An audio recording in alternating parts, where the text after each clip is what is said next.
One of the highlight scenes of Hands Through Face would be a scene with Cassandra's hands going through Mr. Paradox's face. You literally see every pore on his face. It's fantastic effects, very, very cringeworthy. In our development process, we played with different skin thicknesses, and I liked it thinner because we actually want to start seeing the details of her like knuckles in his skin. There's definitely a skull in those heads, and she definitely works around it. And then when the fingers go over the eyeballs pop out, and it's great. So for Hands Through Face, Sean and the VFX team started out with comic book reference. There's some key comic book frames that we really tried to match, where it goes straight up through here, and her fingers like to come out the nostrils and the eyeballs and the ears. Whenever we are replacing limbs or replacing faces, we'll often put tracking markers on.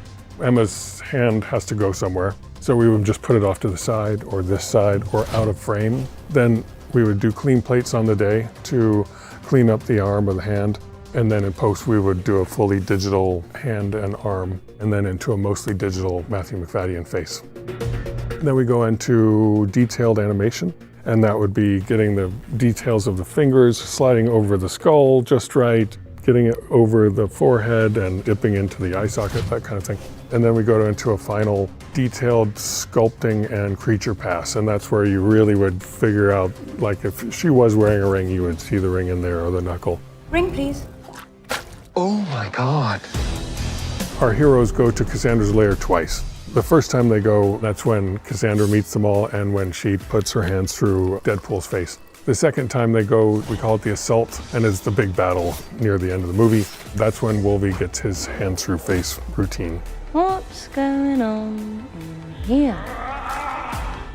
The assault is a really great example of just a huge collaboration between stunts, camera department, visual effects, props, everything. For a superhero movie, we tried to keep the whole movie fairly grounded. Whenever we can do live action stunts, we do them always as much as we can. Emma's performance really nailed Cassandra. They just absolutely crushed it. It's really, really one of the best villains I've seen in a long time. Basically a complex psychopath, but a villain that we all have grown to love, to hate. Boys are so silly.